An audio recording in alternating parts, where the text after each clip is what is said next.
We are this month, as I said off the top of the show, reviewing N.E.R.D's debut album, In Search Of, which has sort of a complicated release history. I don't know how much you know about this, Bryan, but it first came out on August 6th, 2001, only in Europe. And it was what is now referred to as the electronic version of the album. It was not it was essentially, Chad Hugo describes it in one of the interviews as they sent demos to the label. They were always planning on including live instrumentation on the record. They sent demos to the label, and the label was like, we love these, and they just released it as an album, but only in Europe for some reason, and the band didn't like it. So they re-recorded the album with Spy Mob, which that's also an insane story.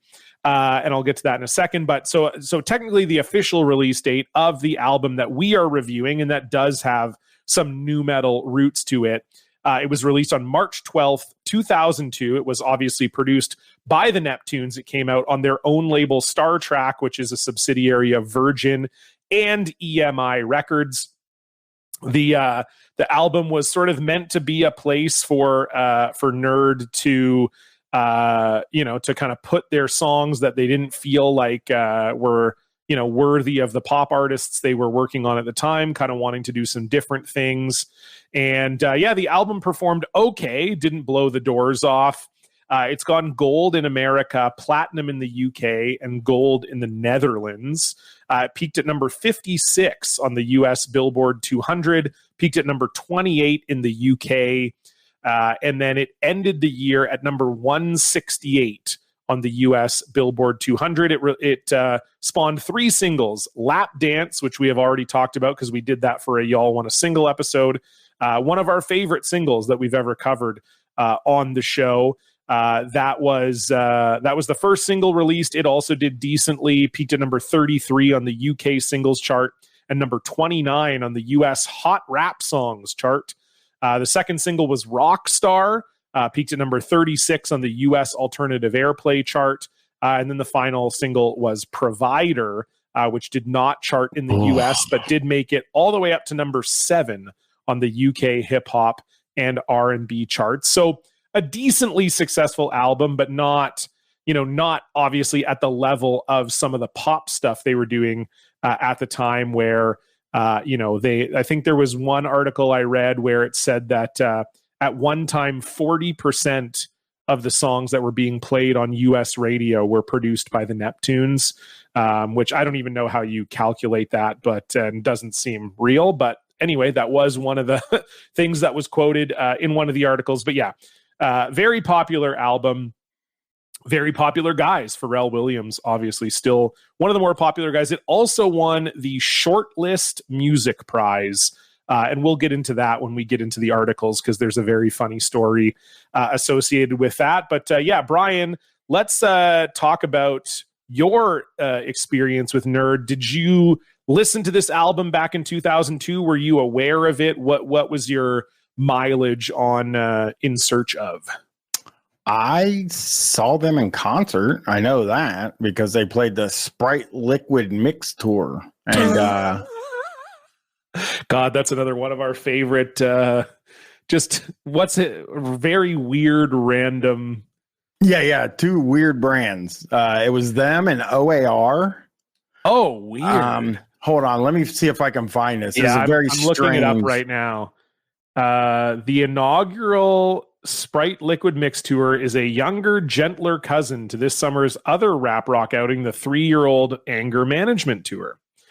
Sprite Tour, the initial booking was Jay-Z, 311, Black Alicious, and Talib Kweli, and Hoobastank. But then it also says that N.E.R.D was also on that as well. So it looks like, I'm just, because I had to read this whole variety. Okay, here we go. Jay-Z headline, 311 direct support, and then you have Hoobastank, N.E.R.D, Nappy Roots, Talib Kweli, Black Alicious, Nonpoint, Borealis, and Tech Nine. I think I have I can actually tell you the one I went to. Here it is. Sprite Liquid Mix Tour, N.E.R.D, No, that's not actually the one at 2003. So it would have had to be 2000. It's '02, I think, is the one that you would have gone so to. I went. They headlined, I thought. Well, OAR headlined in Columbus because they're a Ohio band. Oh, sorry. N.E.R.D did it both times. They did a 2003 edition as well. The 2003 edition was N.E.R.D, The Roots, OAR, Talib Kweli, Robert Randolph and the Family Band, Khalees, Skills, Slightly Stupid, Jesse Moss, High Speed Scene, The Wild Bunch, and Pharrell's favorite band, Spy Mob. Yeah, I think this N.E.R.D, OAR, The Roots, and Talib Kweli was the show that I saw. I was in Columbus, Ohio at the Germain Amphitheater. Yeah, baby. September 5th, 2003. Yeah. So I went to that. Not good. I didn't enjoy it at all. But so were you familiar with N.E.R.D before you went, or were you? Yeah. You were. N.E.R.D was the only one I was familiar with. I knew OAR was going to suck. Nobody. Yeah, of course. Yeah. You know, I don't know why. Terrible band. I don't know why they were playing this specific tour. It's like really like putting Dave Matthews Band on a bill with Jay-Z or something. Like, who's that for? Why? What the fuck? You know what I mean? Like, no, totally. Yeah, totally. Like, it's just two separate things. And the thing I really liked about the tour was that they were handing out the Sprite liquid mix, which was like little packets of goo that you can put in your Sprite and change the flavor. And I was wondering what the hell that was even about. Oh, I got so many of those. That was my favorite part of the thing, was that I got a bunch of free Sprite liquid mix. So that is, I mean, it's so funny to think about a time where like music was big enough that to just like promote your product, you're spending literally millions of dollars to book like Jay-Z to play these shows so that you can give away a product that is like absolutely going to fail. Oh yeah. It's definitely like, I think like we do now live in a time where like that it could be successful because there's all those, you know, put a little Mio, like a little, there's flavors to put in water all the time. But can you imagine now being like, hey, here's some extra sugar for your Sprite? Yeah. Like, I can't even imagine that selling now. Well, I guess you have like the freestyle Coke machines or whatever, where you're getting, you know, you can make like a peach Coke or whatever, where I guess that's in theory the same thing, right? Sure. Yeah. It just is it's a lot different now, I think, than the stuff you get a little bit of liquid. I don't know. It's syrup, right? Yeah. So yeah, that's great. I saw them. I think I liked it at the time for sure. N.E.R.D. Like you like N.E.R.D, yeah. Yeah. You know, I have a very vivid memory of like standing out on the lawn smoking cigarettes and watching N.E.R.D. Like, it just is and not having any money in my pocket because I was always fucking broke. We got the tickets for free too. I don't know who got them or where we got them, but I can almost feel that day in a weird way. I think at the time, I think we're reviewing this album at the exact wrong time of my life. Sometimes it's been the right time where you've been like, if I listened to this in 2000, I would have hated it, but I like it now. This is the wrong time. Yeah, because I did not like this album. And like I said, if I don't like an album, I never listen to it twice and or three times or whatever. I listened to this twice because I was like, maybe if I give it another listen, I'll like it, because it has a lot of elements of things that I like, but it didn't work. The second time I was like, fuck me. I kept checking to see how many songs were left. It felt really long to listen to me too. So, I mean, I'm sure you liked it. As I was listening, I was like, John probably fucking loves this thing. Well, okay. So my history with N.E.R.D is so interesting. You know, we're just kind of talking about, remembering the old days or whatever. And this is one of the only times. So obviously, like in this moment, I'm familiar with the Neptunes, but it's not, I wouldn't say like producer culture is as big in 2001 or 2 as it is now, right? Like you're aware of the Neptunes, but they're not famous necessarily in a way that like like Kanye kind of, I think, set the bar for producers as like famous people. Now it's like we know who Just Blaze is, and Swizz Beats and Metro Boomin, and obviously Timbaland kind of did the same thing when he'd started releasing his own albums. And then of course you have like the big EDM producers that are famous on their own or whatever. Like the Neptunes is one of those, like you were aware of them because you would read articles and stuff about like, oh, the Neptunes are making these songs for Britney Spears and whoever else, blah blah blah. And so, but N.E.R.D, I wasn't, it wasn't like, oh, here's the biggest producers in the world and they're making this record and you're going to love it. Like it was not like that at all. Like it almost felt as though, it's like, oh, they're these big producers, but they're making their own record. That's weird. Why would they do their own record? And so it wasn't really on my radar. And then I remember listening to the radio. And I didn't even listen to the radio that much when I was younger. Like I bought CDs. As I've said before, I used to work as a music critic, so I got sent a lot of free CDs too. So I very rarely listened to the radio. And I was listening to the rock radio station in Vancouver, the Fox. And I remember the DJ came on and said, okay, so we've got this new song from this band. They're called N.E.R.D. You might know them as the Neptunes. It's this song called Rockstar. They have like, it's like there's a rock backing band. This song is special. Like I heard this song and I just thought like, this is a special song. We're going to be playing this on the station all the time because this song's really got it going. And then they played Rockstar and I was just like, I was so swayed by the DJ and I was just like, yes, this song does absolutely kick ass. And then I remember going home and trying to find the songs, and it was very hard to find the Spy Mob versions of the songs on like Napster and LimeWire and Kazaa and stuff, because you would just search N.E.R.D and there was no sort of electronic version, rock version at the time. So I remember like going home and downloading Rockstar and then being like, this isn't the song that I heard, and I don't like this nearly as much as the version with Spy Mob. And now probably if I listen to it, the electronic version, I would probably like more, but it's just like in the moment, it was like, this doesn't. So it kind of fell off my radar a little bit. And then I heard Provider and I loved that too. And then I bought the record, and yeah, I've always liked this record. And then I think I learned about the electronic version and all that stuff, but yeah, it's, I wouldn't say this is like an all-time record for me, but it's definitely a record I listen to a ton. I liked it back then. I like it now, though I will say there are definitely aspects of this record that have aged it very poorly. Oh yeah. But I mean, even then, like I'm willing to not think about that. You know what I mean? But yeah, there's some stuff like, I don't know if you should have said that. Oh. And the article we read for the modern, or no, it's one of the other ones where they said it's like flipping channels on a TV.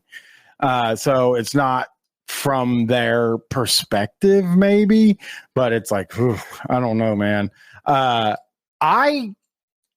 I remember not quite understanding what a producer does, and then looking for the Neptunes because they came up in spin all the time.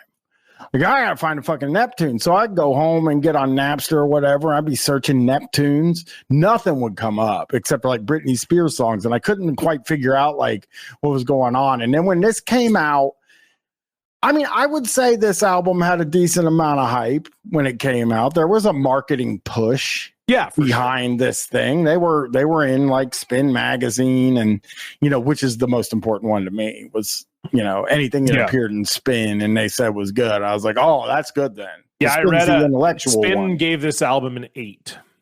Yeah, so I would have been really excited to hear it. And maybe even back then, I don't know, because this is 99, right? 2002. 2002. I probably at that time could see myself liking it if I got my hands on it and gave it a chance, because it does have stuff that back then I would have thought like, wow, this is some really interesting experimental stuff.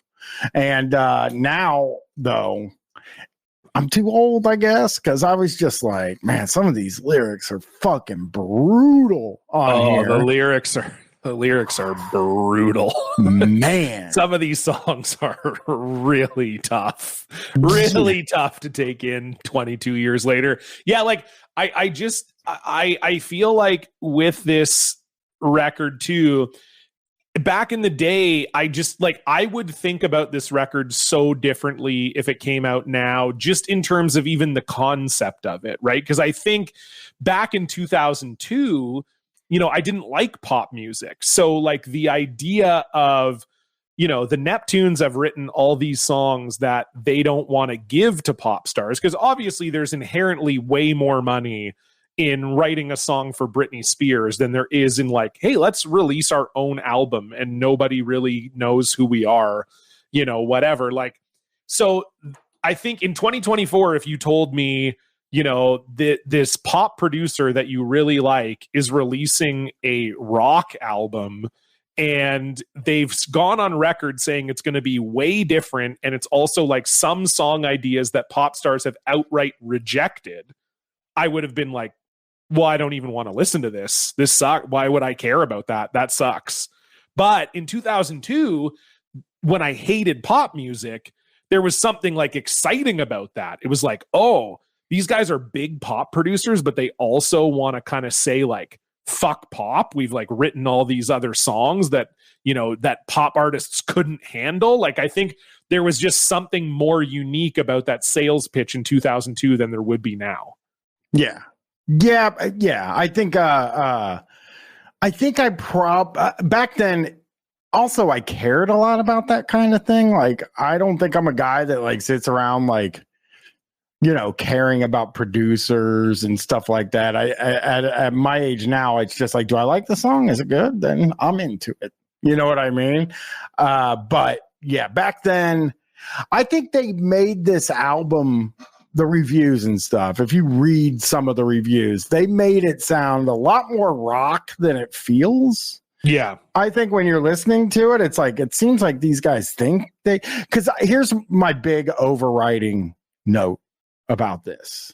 This album does not, to me, sound like what a rap producer would make as a rock album.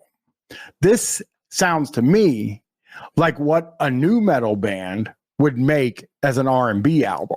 Like, it's like just a slightly different thing. And that's how I felt listening to it. I was like, this just feels like ham-handed, a lot of it. And like, I don't know, man. I just, it feels, it's very not subtle.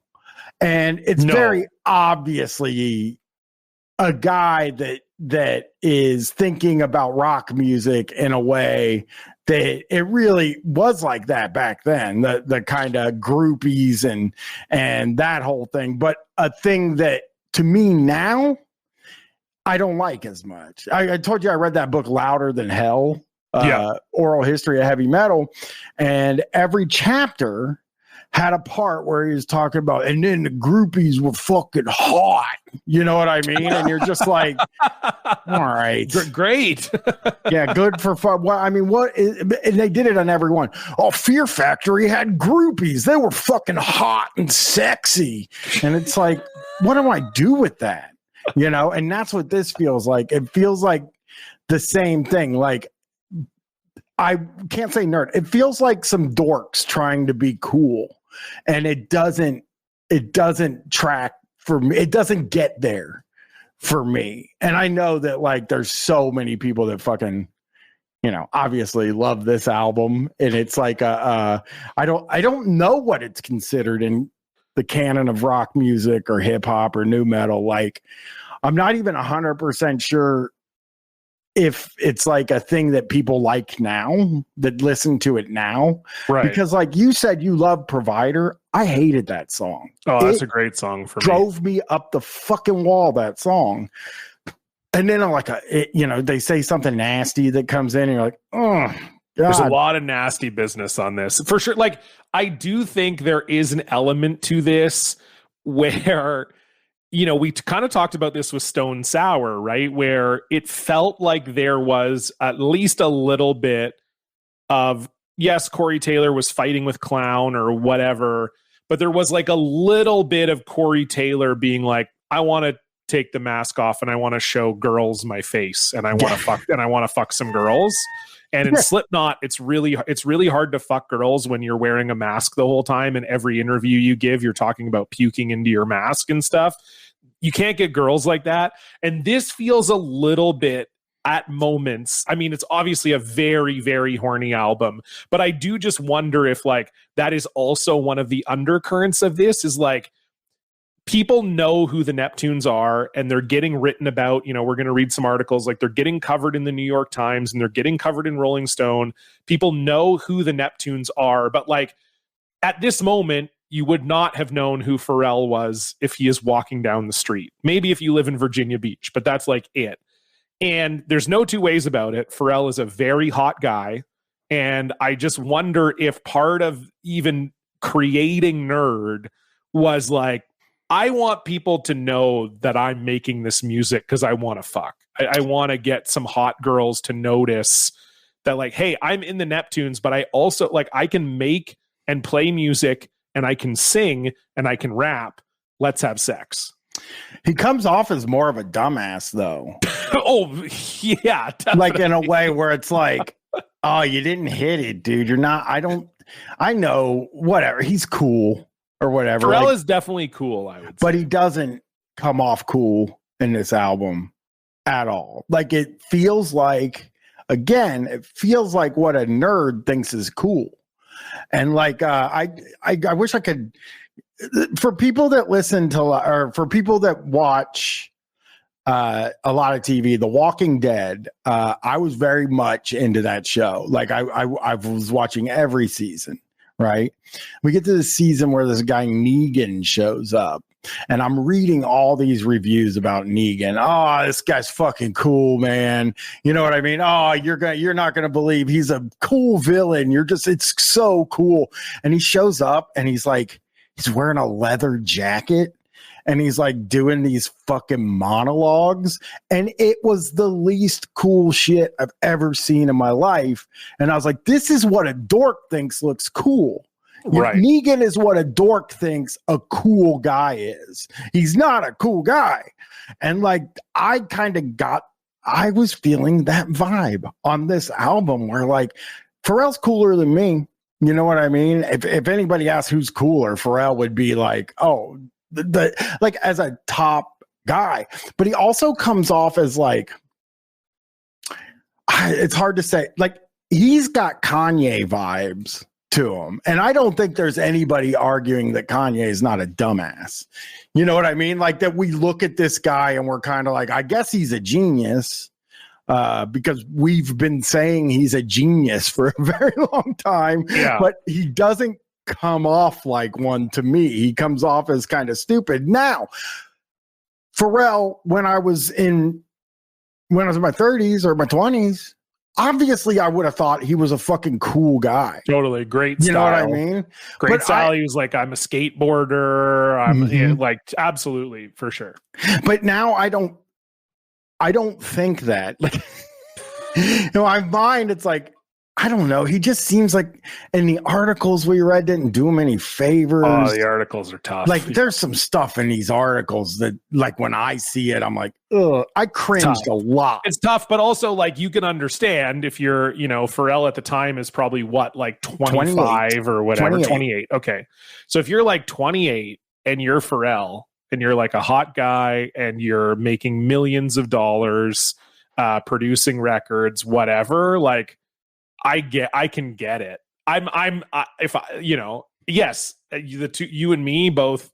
I'm almost 40. You're in your 40s, like reading some of this stuff now and the lyrics. You're like, oh my God.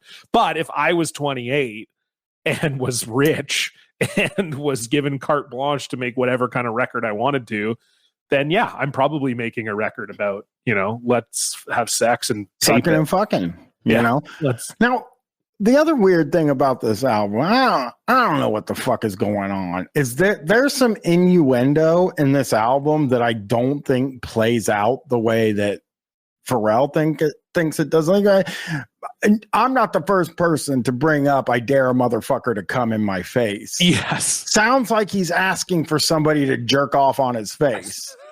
Yeah, I'm sorry. And then there's another one. Hold on. Provider. Oh God, you're gonna get so crazy. This is my description of Provider. Provider sounds like an Everlast ass song. Oh God! I mean, it sounds like a fucking Everlast song. No, I can see that. But I mean, if you're on our Patreon, go back and listen to our Everlast episode. We did not like that Everlast album. No, there's like 3 good songs on it, and then the rest is just really bad news. Yeah, that's what it reminded me of. What's the other line? Oh, yeah. Rockstar. He fucking says, that we swallow guys. Yeah. It's like, listen, it feels, if he intended that, it's very progressive for the time that he was making. I don't think he did, though. But I don't either. I think he wrote it and was like, yeah, come in my face, like get in my face. But he should have said, "I dare a motherfucker to get in my face." Yes. That's just a quick, and nobody told him that. By the way, the album comes out, nobody tells them. They're just like, yeah, I dare a motherfucker to come in my face. Oh yeah, we swallow guys. That's cool. So I don't know if it was progressive or not, but here's what I'm going to do. I'm going to give Pharrell credit for being progressive on the album and saying like, hey, I don't mind getting cum on my face either, Right. So then I'm listening to Tape You. I think that's the song that I just was like, I can't do this. Is not good. That's what I mean? Real tough one. Yeah. And it reminds me, I don't know why, but we get to this part of the album where now we've listened to them sing about all this stuff. And here's what it ends up reminding me of. The sex guy. You don't want to be that. You know what I mean? Like, he reminds me of my friend that was trying to open a porno store that Chris is convinced he wasn't ever going to open a porno store. But he reminds me of that. Like a guy that like is really into porno and like I don't know, it doesn't come off cool. It comes off as, John, to me, it comes off as one of my guys. Tape You is really rough. I mean, it is.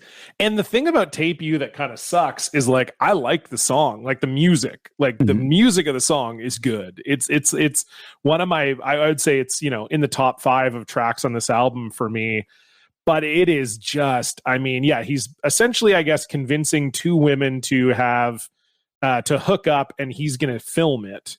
Can I read this, John? Yeah, I mean, please. There's one line in particular, which I'm sure you're going to say, that just is relax, really girl. Relax, baby. Sip some of my Slurpee. You don't have to lie to me. Nah, baby. It's fly to me. And this way you can have your privacy, and at the same time I can see. So apparently, yeah, it's a song about getting 2 women to make out so he can tape it, so then he can jack off to it later. That's right. As far as I can tell, he's going to be jacking off to this tape a little later on in the day after he makes it, which is a extremely weird song to write, I think. Like, it is. I mean, this set of lines is so bad, but the one line in particular, he says, "Turn on the purple light, begin flashing by removing your fashion, and start tongue lashing. Now, girl, kiss her boobs, and you kiss her boobs too." Boobs. It's so rough. This fucking guy is saying it's boobs. a groove. He's like, now, girl, you'll kiss her boobs. And you kiss her boobs too. And you're like, that's not, no one has ever sounded less sexy just imagine you are in that situation. Like you're at a party, you're in a dark room, maybe with two girls, you're trying to convince them to make out or whatever. And you say to them, now kiss her boobs and you kiss her boobs too. Like it just, I love you'd your be kicked out of the boobies. room. The girls would be like, okay, I'm not turned on anymore. I'm out. Let me get a look at them boobies. It is so tough, man. Boobs, dude. If you're writing a sexy song, you gotta say titties or tits or breast or boobs is the last on the list of sexy words for titties. Yeah, it's not good. It's not good. And boobs is like the directing this thing, and it's like you're it's just like I don't think this is bad. Like I just feel gnarled out listening to Tape You in a way it's that not I've never felt that way after doing an album. I've never felt that way about a song on here. We've covered some problematic songs. Yeah, I'll bring this in too. I think what's weird is like it's not even problematic. Like that's the hard part is like problematic is hard to listen to in a different way. Like this isn't even problematic. It's like it's like embarrassed. It's like cringe. There's no other way of putting it. It's like cringy. You're like, oh no, don't say that. Don't say boobs. Don't say boobs kiss in a her sex boobs. song. Yeah. Hey, go over there and kiss her boobies. Her boobies. There's a chive guy. He's chiving when he says boob. Oh, it's so you rough, know, man. I can read you the chive boobs poem. I know that's fine. I pass. Yeah, I actually, funny enough, and I don't know why I'm saying this on this show. There is the chive boobs poem, but I think in a couple weeks I read something that is worse than that, and John's on the episode. Yeah. Oh boy, that was real tough. That was real tough too. Yeah, and it's like the thing is too is you could almost like I think with a song like Tape You, you could kind of just. You could sort of skate around it and just be like, oh, whatever. It's a stupid, horny song. Who cares? Pardon me. But the problem is that there's like 5 songs like this on here. It's not like it's just, you know what I mean? Like if the album was all just kind of cool and, it's this rap rock hybrid thing and you're just like vibing and then Tape You shows up and you're like, I don't, those lyrics are weird, but whatever. But it's like Truth or Dare is also basically like a song about trying to start an orgy. Like you bring your girls over, I'll bring my guys. Let's play Truth or Dare, aka let's have an orgy. That's what I said. Truth or Dare requires a ton of buy-in that I don't think they've earned. It's like dorks singing about what they think an orgy is like. Yes. I don't know what an orgy is like. Yeah, but, how do we get an orgy going? Yeah, I don't know. Let's start with Truth or Dare, and then Truth or Dare. This man is 28, John. He's singing about boobs and playing Truth or Dare. He's a 28-year-old man.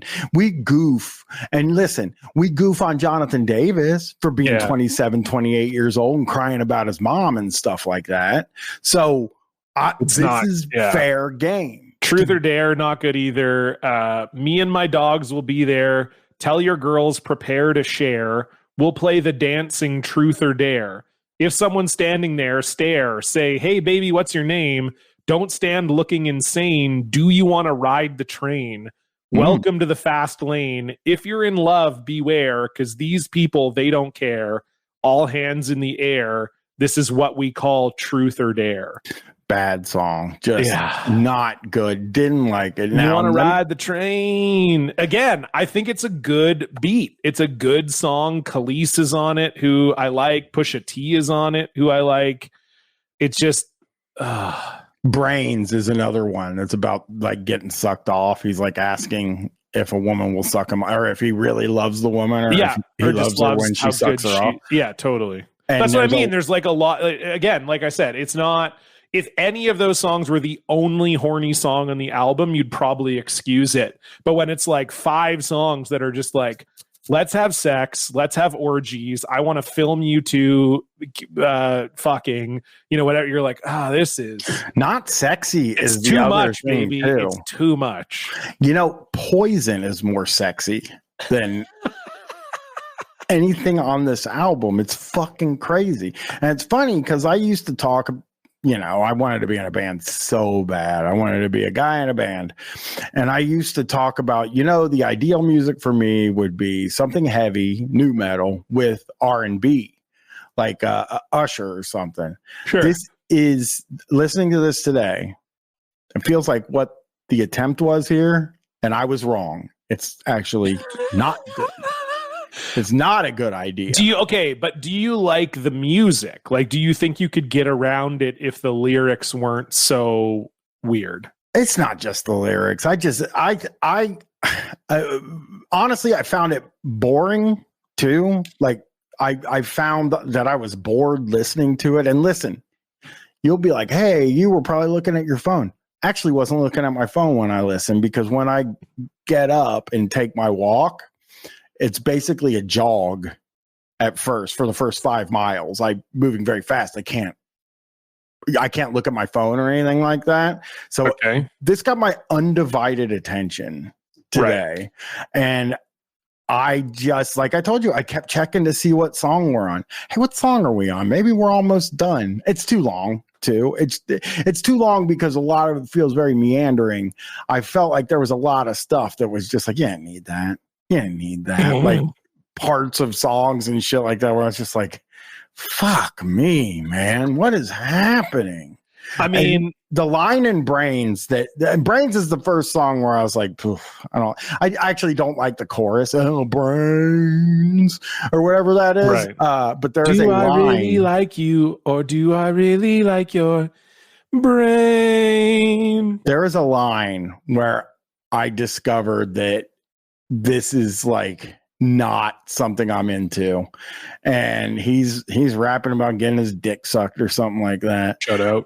And then we all love getting our dick sucked, but so he's getting sucked off, and then he's like he's tired. He describes it as orgasmically narcoleptic, and it just, I'm asleep, baby. Doesn't he say something like that? Like, I'm sleeping. Yeah, it orgasmically narcoleptic for some reason hit me in a spot that was just like, I don't like that. I don't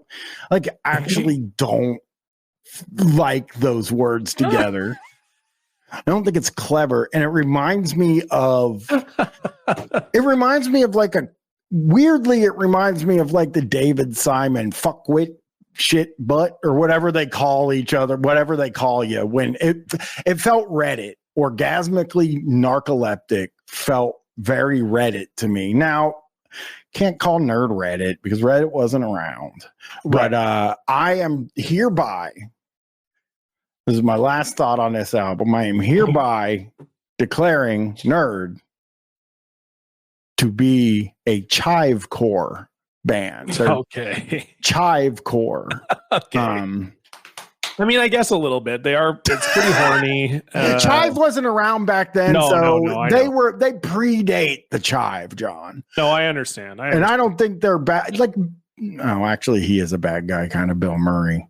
I don't think Chris Farley was a bad guy necessarily, but he's chivecore. You know what I mean? So sure. I don't think Pharrell's a bad man. Now, one thing I heard on this that I did feel like is like, I would not be surprised if actually there's a lot of, I don't know. I wouldn't be surprised if somebody said he did something inappropriate because of the way the sex stuff is done on this. It's very like, I don't know. It just doesn't feel the same as like the lighthearted type stuff. I guess he was just trying to be lighthearted. Like, I don't want to go against, but I just was like, I don't know, man. I really fully 100%, especially now, thought I was going to like this album a lot. And It's very weird to me that I didn't like it. You know what I mean? Yeah, I mean, I would say like listening to it now, I definitely still like it. I don't like it as much as I used to, but I just think, even if you have some issues, like, yeah, for me, like hearing Tape You now is just like really rough. But the culture was, John, I will say this because it made it sound like I was like, oh, if he gets alligator, the culture was a million times different. Oh, yeah. Specifically on stuff like Tape You and stuff like that. Sure. I'm just saying it's not easy to listen to now, and not in a I think that Pharrell's a bad guy kind of way. It just like is not. It's rough. It's just rough. It's just gnarly. Yeah, it's a good way of putting it. Just tough to listen to, but I still think this album has really high highs. Like I still think that, even though there are some songs that I just don't think are good, like I think Run to the Sun is not a good, or no, Run to the Sun is fine. I think Baby Doll is a bad song. I think Bobby James is a bad song. I think Stay Together is a bad song. So like there are bad songs on here, but I just like Lap Dance is so good. Truth or Dare is really good. The lyrics are not great, but the music is excellent. Provider is really good. And then Rockstar, I still love. I still just, there's something about Rockstar, like, I just don't think a song like that has ever been made before or since. Like, and the video for it is so cool.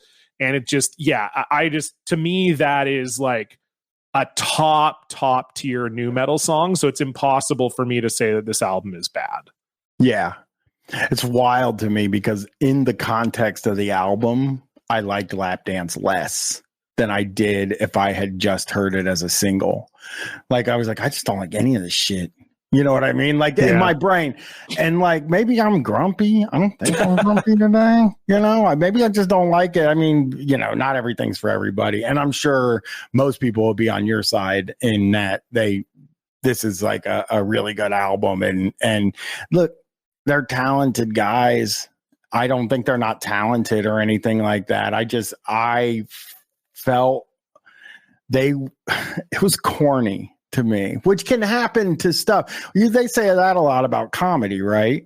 Whatever was cutting edge in 2002 is corny now. And that's maybe the other reason, because I didn't listen to this album when it came out.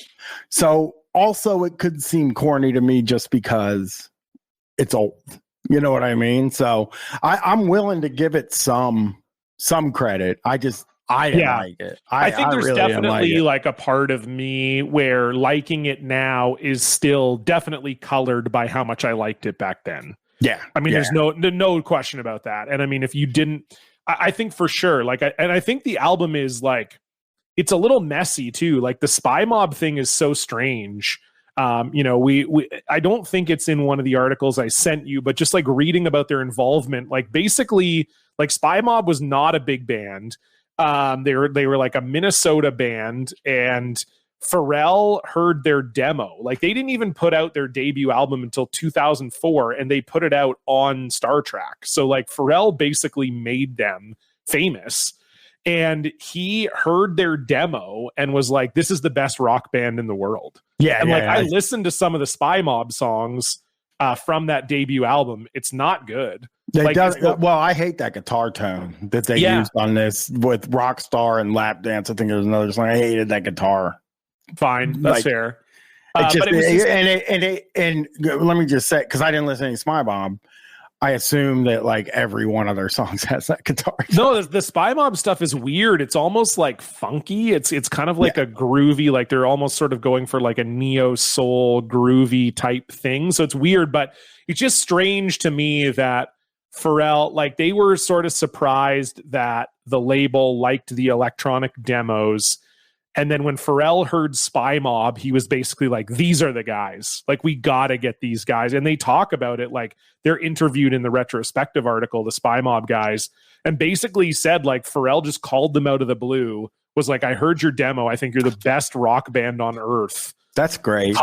Come play on these songs. And so then it's also weird because it does, in a way, feel like Spy Mob is almost playing two songs that already exist. So there is like a little bit of a messy shaggy quality to it that I liked in the moment, and I thought it was very cool in the moment also that N.E.R.D was like, no, we don't want to release the electronic version. Like, we want we want this to be heavier and stuff. But it just, it is, that part of it is interesting to me too, that it listening back to it, you're like, oh, this is kind of like, the music isn't necessarily sharp, I wouldn't say. Like, it does kind of feel like Spy Mob went to the studio for one day, recorded these backing tracks, and they're like, yeah, cool, the album is done, you know. And it's also funny because we're going to get to the articles in a second, but it's like reading some of the articles about it too, they're kind of saying all this stuff of like the reason the Neptunes are giving for like why they released these rock songs and stuff is like, and this is in the moment in like 2002 or whatever, they're like, well, you know, we're famous for all these like pop songs and all these like bleep bloops.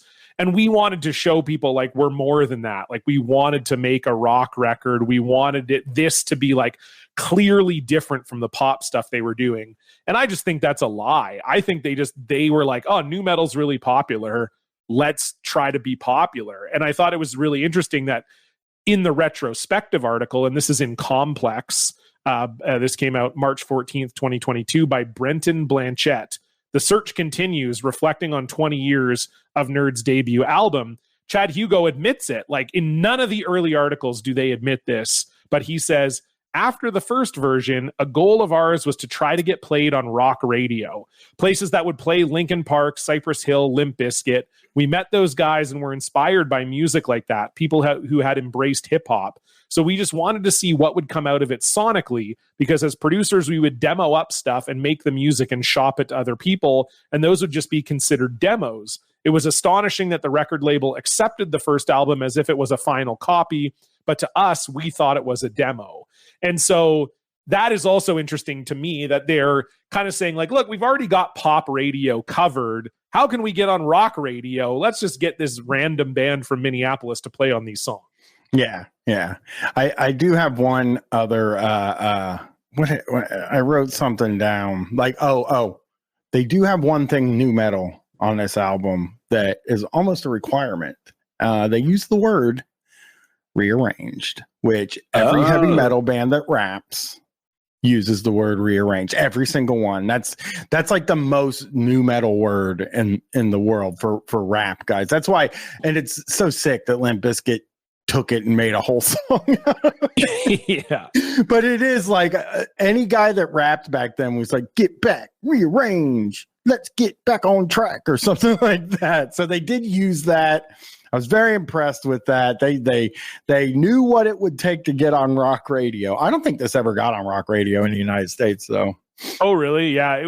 Like I said, I heard Rockstar for the first time on the radio. But you're right. I don't think it blew up. I can remember, though, Provider got a lot of play on Much Music, but I think it was because the video was really interesting, or like, you know, the song's about a drug dealer and the music video is a little bit provocative. So I think that helped. But I do remember Rockstar hearing on the radio quite a bit, and then Provider being like a big time Much Music song. Yeah. Well, I mean, hey, I don't think it was, I didn't like the album, but I'm probably in the extreme minority here.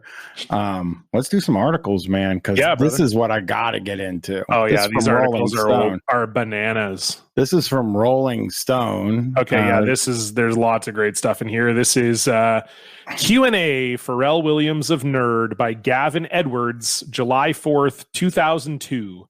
And the subheader is Mystical and Britney's hitmaker finds his own beatbox voice. I want to say first that I didn't get anything from the retrospective article. Okay. Like I didn't cut anything from that. Okay, fine enough. And I think it's because they're a little more mature. Yes. In that. Like, because I'm reading this stuff. And there is a thing that's going to come up later in one of the other articles. Funny as hell. They asked, did you make Britney sexier? And you know what he could have said? I think that song was pretty sexy. It's a damn sexy song. You know, that video, you know, back then was very jacking offable. Britney made her Britney made herself sexier. She knows what she wants, but I think we did a good job creating the receptive sexual connotation musically. Guys that talk like that, I don't like the way he talks. I'm about to make he a definitely video is one of those guys that is like, I'm going to speak in a way where people will think I'm smart. Word a day calendar ass motherfucker. Yes. He's like a word a day calendar. Job creating the receptive sexual connotation musically. I'm about to make a video with her, boys, the co-ed mix. My record company doesn't want me to do it, but I don't give a fuck. It's like, oh, okay. Also, again, is that cool? That just seems like a lie, right? Like that just definitely seems like him being like, this will make me sound cool. If I say, because ultimately, if the record company truly did not want him to be in the Britney video, he would not be in the Britney video. Sure, yeah, and the other thing is like, yeah, you know, I found this album to really be like a very overcompensating album, in my opinion. So like I can see him overcompensating here and say my record label, you know, because I mean in 2000s, early 2000s, I would say this is some pre-2005 type stuff. Being famous or having like a high profile in music to a certain type of person was a negative. You know what I mean? And I would say that if you're courting rock fans of the time, then they would look at you in a negative way. They would sort of like, oh, he works with Britney Spears. He did this, he did that. And that is like kind of a negative. So now he's like, yeah, but you know, you might think that the record label tells me what to do, but they don't. I tell him what to do. And it sounds like a kid that's really impressed with like tricking his mom or something. He sounds like a kid that like tells his mom he's staying a night at one person's house and then stays the night at another person's house. My mom tried to tell me what to do, but I don't give a fuck. She thought I was at Jake's house, but I was actually at Dan's. Or I was at my girlfriend's house. Like I used to do that a lot. Sure. When I was young. I would be like, hey, I'm going to go stay the night with Mark. And then I would go to my girlfriend's house, sneak in the window and stay the night with her. And then, you know, in the morning, her parents go to work. You're just, boom, you're living in a house with a chick. You know what I mean? That's pretty sexy. Says, were you brought up religious? This was so silly. Yeah. And this goes to the same thing of my record company doesn't want me to do it, but I don't give a fuck. This goes and I believe this was the next question in the thing. Were you brought up religious? Yeah. Baptist sometimes, other times Pentecostal. At the end of the day, the Lord knows I have no malice in my heart, but I've got tattoos and I still fornicate. And just even, John, fornicate is not a word that, come on. You know what I mean? Fornicate is the you kiss her boobs and you kiss her boobs too of describing sex. There's just a sexy problem. Sex. There's just a sexy problem with this guy. He's not a sexy guy. He doesn't have a sex brain. You know what I mean? I mean, all he thinks about is sex, but he doesn't seem like a talented sex guy. He seems like a sex guy who hasn't quite kind of figured it out. I'm sure he's fine now. I don't think he'd put the word boobs in a song now. Yeah, he doesn't. He's weirdly not as smooth as you would imagine he might be. Like he comes off like a dork talking about sex. I'm sorry. I just, it's so weird. And now the next part, John, what bands do you like now? Linkin Park, Stained, and Puddle of Mud, and Ben Folds. This motherfucker got some bad taste. Yeah, that's tough. Stained and Puddle. He named Puddle of Mud, John. Of all the bands he could have named. Okay. Yes, but do you think he actually listened to like a Puddle of Mud record? You think so? Yes, I do. I could see him be. I think he heard Blurry on the radio, and then was like, I gotta say this.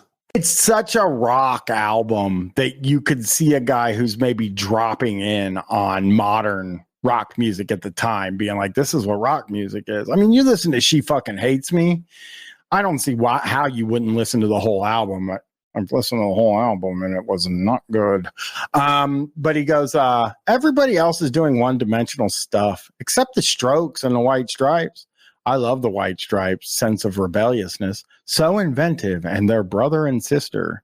Interviewer goes, actually, they're a divorced husband and wife. And he goes, that's even doper. That's Natural Born Killers on top of it. That's amazing. I don't even know what the fuck he's talking about there. I don't either. No idea. Well, they're divorced. Oh, well, then the point of Natural Born Killers is that they're so in love with each other that they're willing to push each other to do these sort of evil things, like as serial killers. That's, I think, part of the point of the movie is that it's romantic. It is not about a divorced couple who work together. I gotta watch Natural Born Killers again, though. I mean, Pharrell doesn't seem to understand what the plot was, but I did, and it was one of my favorite. I took a girl on a date to see that movie. Kissed in the front row. Whoa. Just fucking making out in the front row. The fucking disgusting person. The fucking theater. I'll never forget. I look at this now and I'm like, holy shit, dude. What was going on? We're making out in the front row of a packed movie theater. Like, literally, like, going fucking at it. And when I think about that now, imagine if you saw somebody doing that in the front row of a movie theater showing Natural Born Killers. Unfucking believable. I think I always in my mind shift back to that and wonder what the guy next to me and the guy next to her. Oh, they didn't like person next to were thinking, yeah, I would hate it, John. I would not like that.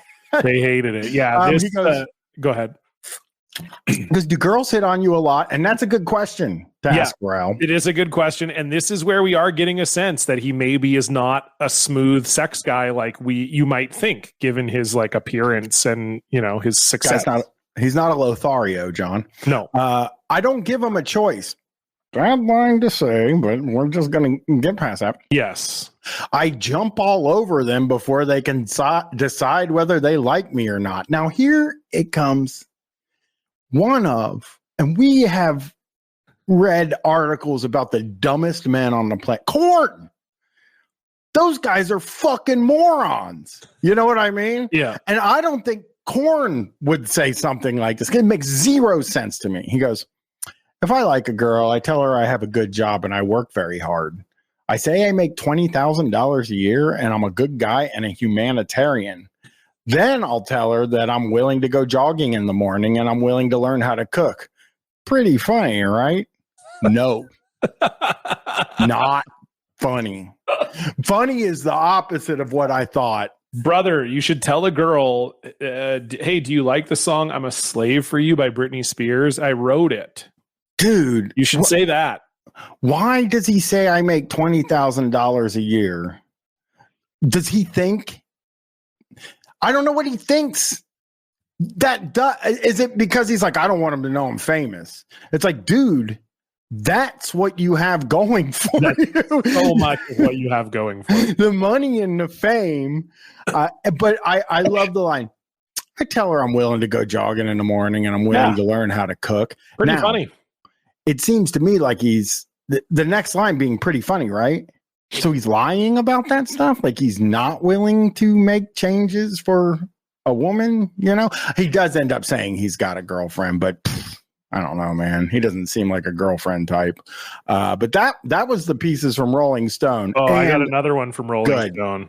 Because I love the whole article. The whole thing is so good. I mean, this is just such a funny line. So they're asking him about, you know, making rock music. And it says, were you a rock fan as a kid?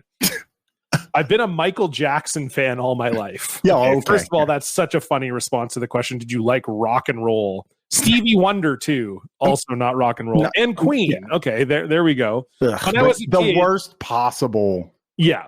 You know, for me.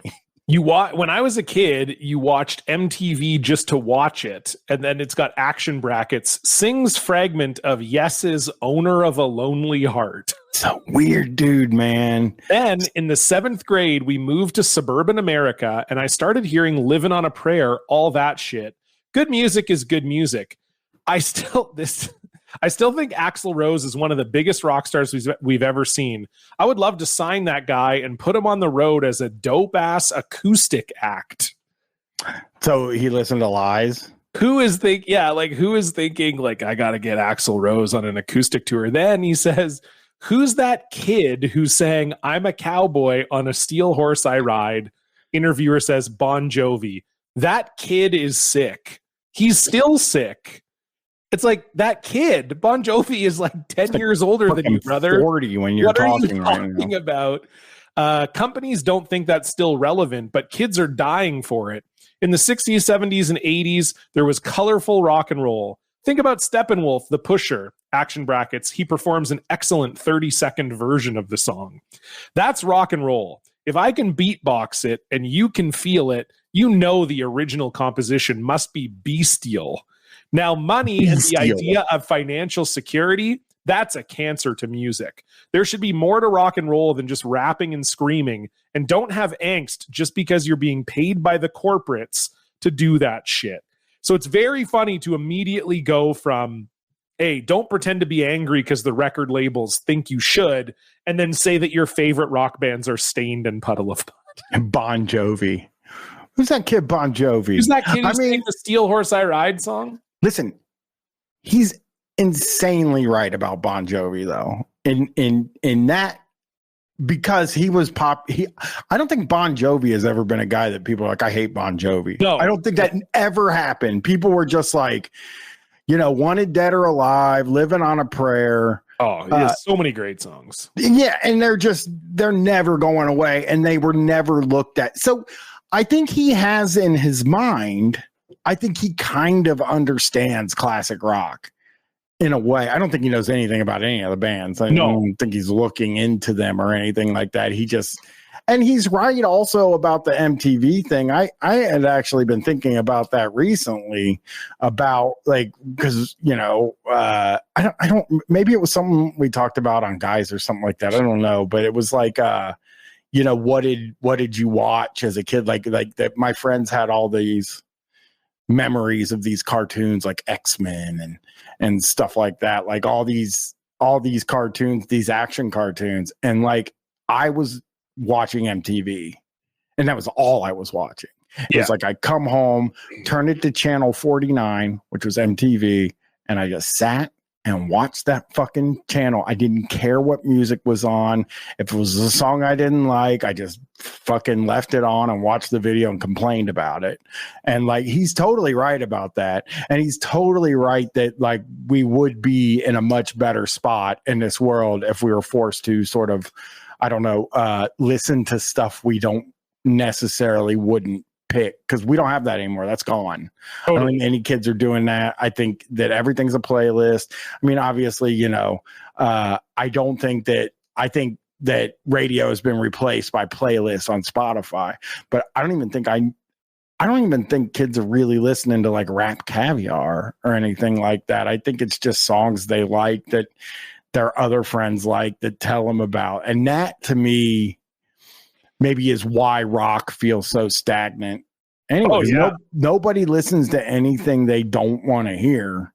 And the playlists are all like AI, which I know is, that's a separate argument, but like, it's all algorithm based. Whereas like back in the day, MTV, Much Music, radio stations was just like people with good taste, or like what you thought was good taste or whatever, like we're just like, there was something to be said for human tastemakers as opposed to just like an algorithm that spits out songs that sound like other songs you like.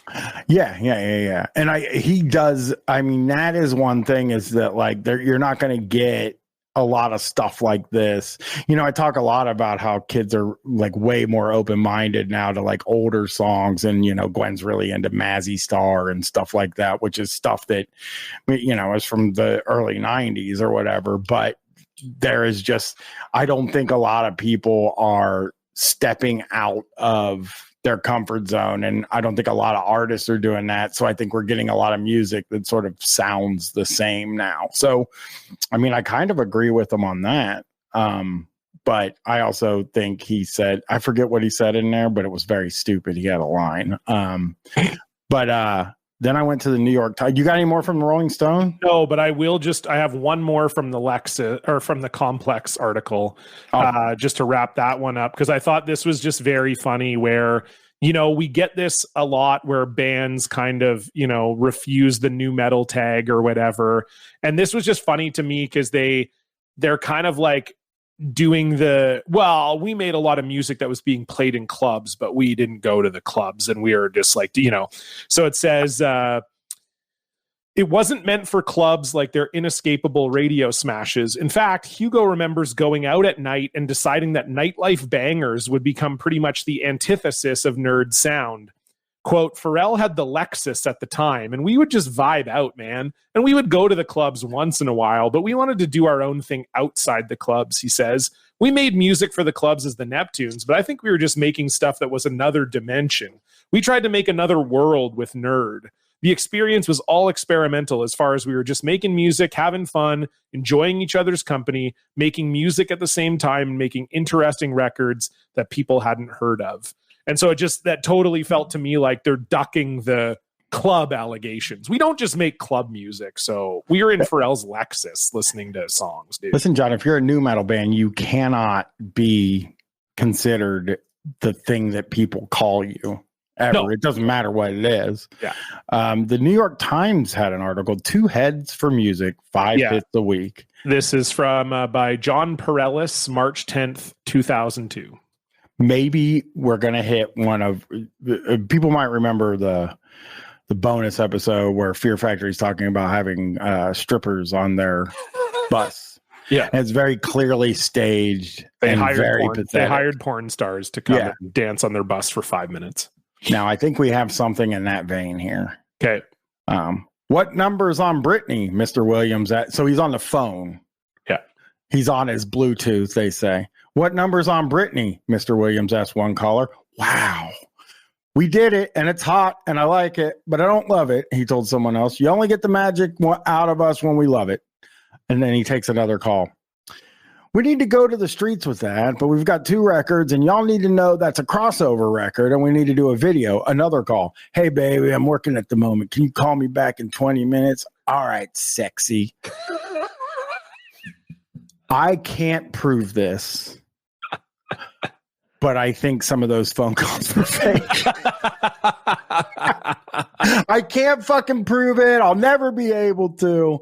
But it's like, it reminds me of a guy just bring, puts the phone up to his ear. What are the sales numbers? Yeah. Oh, that sounds great. Good. We're very successful. Yes. Hello, hot woman. Can we have sex later? Thank you. Goodbye.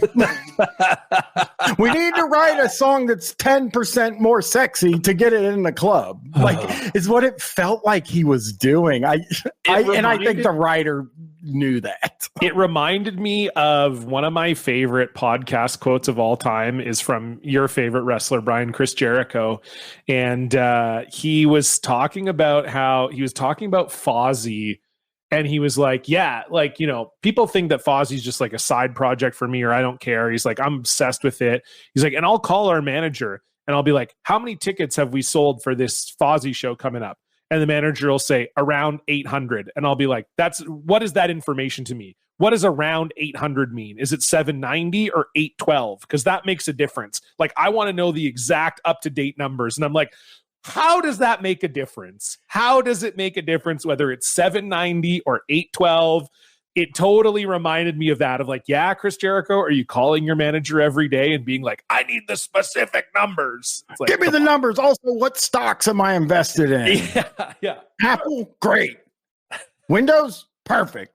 Thank you. Goodbye. Just a guy, it's like a fucking child. It's like a child doing that, sitting at a desk and pretending to work. Yeah. Be there in 5 seconds. Here's this line too. You could be the biggest Nazi in the world, but you know some rap songs. And you could be the biggest Black Power dude, but now this is crazy. This song choice is nuts to me. You can know some raps. You could be the biggest Black Power dude, but all we are saying is give peace a chance. That's the rock song? Give peace a chance? Like, this guy, he's out there. Man. I will say that big hat. It is to say, because the part before that is very funny. Music doesn't discriminate about who it subscribes to. It subscribes to the spirit. It subscribes to the subconscious, whether you like it or not. You could be the biggest Nazi in the world, but some rap songs. Yeah. And then finally, he's talking about trying to change the world and how people don't want to be preached to. This is great because in this time, people don't want to be preached to was a way to say we never think about politics. We never did at the time. It didn't get serious for a while. A phrase struck him and he started to sing, you may have been raised on something, but I ain't gonna change it up, he began. And what about the da da na na na, I'm gonna change it up? And he goes, yeah, that could be a song. So now he's sitting by the guy that's writing the article and he's going like, I'm gonna do the thing. This is how it works. This is how I get the songs written. You're seeing the creative process right in front of your face. You're so lucky. And I'm just like, this dude is fucking, as I read these two articles, I was like, this dude is so fucking weird that like, I don't know what's going on with, I couldn't make heads or tails of him. It felt like he was lying and faking being on the phone. 100% felt like that. And then it like, I don't know, the songs have that kind of quality of like trying to be sexy, but not really being sexy, and trying to be cool, but kind of not really being cool. And I just think that maybe they were better at making club bangers. I think. I don't feel like I should listen to later stuff, because to me, it just feels like I don't know if they completely got where they were trying to get, I guess. Yeah, some later N.E.R.D records they're still definitely a little more rock influenced. I would say. No, I don't think so. Come on, Pharrell! You used to love those guys. He cut them out. I got a few more from the New York Times article here. This is really good. Although Neptune's tracks revel in the mechanization of looped and programmed riffs pumped out by computerized sequencers, they often add an element that sounds winningly askew. The drooping, detuned notes in I'm a Slave for You, or a drum machine accent that lands just behind the beat. Quote, that's how music was in the beginning because it was played by humans, Mr. Williams said. A live band would take it all over the place. That's what makes it hot. Sequences are perfect, humans are not, and that imperfection is perfection. Do you have the line where he also says, you know what I'm really interested in is chord progressions? I don't have that right away. But it was in one of the articles, and I was like, that is an insane thing to say. It's well, and then he follows that up with every artist has a signature sound. Oh, this is actually Chad Hugo saying this. Every artist has a signature sound, just like Van Gogh. You know, Van Gogh's classic signature sound. He had a signature sound. The signature sound. We did that in the beginning for people to notice us. It's like tagging on a subway, but now it's time to switch it up. Yeah. Now we're getting brave. Now we're going off. You know, Hugo doesn't seem, to be fair, Hugo doesn't seem like as much of a pain in the ass as Pharrell. I will say that. I just think Pharrell just seems like one of those guys that, you know, I'll like, it just seems like he gets high and thinks he's a genius and is insufferable at times. Like, I don't think being around Pharrell would necessarily be insufferable, but I think if he gets in his bag, it would just be like him talking. Like, I know I'm friends with a particular Canadian band, and I remember they became friends with Nickelback, and they became friends with a particular Canadian rapper, and I remember the lead singer of the band being like, yeah, he'll call me at like 2 a.m. and be like, dude, together, like, we got to do something together. Like, our music will change the world. And it's just like, this totally had that kind of vibe to it of like Pharrell. If Pharrell has your number, he has definitely called you at like 2 a.m. talking to you about evolution and like, you know, the human consciousness and all, like, just yeah. He's a crystals guy. He's like a really weird dude. So totally. And then there was the last article, didn't have a ton. It was an interview with Shay Haley from the South Florida Sun Sentinel. He's sort of the third member of N.E.R.D, a little bit unforgotten or unremembered, but the article is called The New Buzz. And the only reason I pointed it out is because there wasn't really anything interesting in it other than the reveal. So N.E.R.D won the Shortlist Music Prize, which was a music prize that was founded by two music industry directors, Greg Spots and Tom Serig, as an alternative to the commercial Grammy Awards. The recipient is chosen by a panel of entertainment industry members and journalists known as, quote, the list makers. And the award, you win $50,000, I think, is the prize, or maybe it doesn't say here. But it is, your album has to have sold less than 500,000 copies to win it. It only existed from 2001 to 2007. N.E.R.D won in 2002, beating out finalists Aphex Twin, The Avalanches, Bjork, CeeLo, DJ Shadow, Doves, The Flaming Lips, The Hives, and 07. And you learn in that Shay Haley article that previous judges for the Shortlist Prize were Pharrell and Chad Hugo, who had to excuse themselves from the voting in 2002 because they were nominated, and then they ended up winning. Well, that's not Heat Seeker's ass. Very prize. Heat Seeker's ass. Yeah. So the winners of it, 2001 was Sigur Rós, won for, I'm not even going to try to pronounce that album name. N.E.R.D wins in 2002 for In Search Of. Damian Rice wins in 2003 for O. TV on the Radio wins in 2004 for Desperate Youth, Bloodthirsty Babes. Sufjan Stevens, Illinois in 2005. Cat Power, The Greatest in 2006. And Feist's The Reminder in 2007.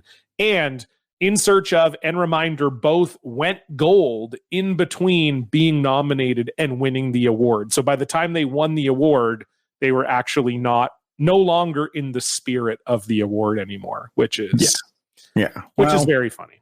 Okay, let's get to our tweet defense. If you've never listened to the show before, this is our way of ranking the album. This is if someone were to tweet at you and tell you this album was bad, how many tweets you would do in reply as a defense of the album. Bryan, where are you at with the tweet defense? I'm gonna say 4.